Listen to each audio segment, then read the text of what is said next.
জন্য আলহামদুলিল্লাহর স্লোগান তো দিতে হবে এমন ভাবে মুসলমানদের স্লোগানের কারণে নাস্তিক বেঈমানের অন্তরে আতঙ্ক সৃষ্টি হয়ে যাবে।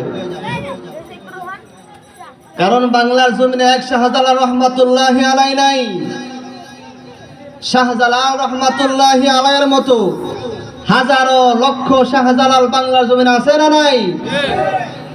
বাংলার জমিনে এক মুফতি আমিন রহমাতুল্লাহি আলাইহি নাই, তার মতো হাজারো লক্ষ মুফতি আমিনী বাংলার জমিনে আছে না নাই? বাংলার জমিনে সৈয়দ ফজলুল করিম রহমাতুল্লাহি আলাইহি নাই, তার মতো হাজারো লক্ষ ফজলুল করিম বাংলার জমিনে আছে না নাই? যদি ইমানদার লোক থেকেই থাকে, আমাদের কথাবার্তা স্পষ্ট পরিষ্কার, টেকনাফ থেকে তেতুলিয়া নয়, সারা বিশ্বের মধ্যে কোন নাস্তিক আর মুনাফিক যদি কোন আলেমের বিরুদ্ধে, কোন হক্কানি আলেমের বিরুদ্ধে, কোন মসজিদ মাদ্রাসার বিরুদ্ধে, আল্লাহর নবীর বিরুদ্ধে, আল্লাহ তাআলার বিরুদ্ধে অবস্থান নেয়, ওকে বাংলা জমিনে থাকতে দেওয়া হবে না, হবে না, হবে না। ঠিক কিনা জোরে বলুন।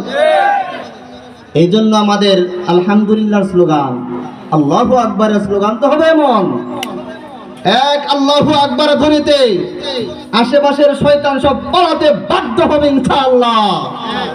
এজন্য জোরে বলেন আল্লাহু আকবার, আরো জোরে আল্লাহু আকবার, জোরে বলেন আলহামদুলিল্লাহ, সুবহানাল্লাহ।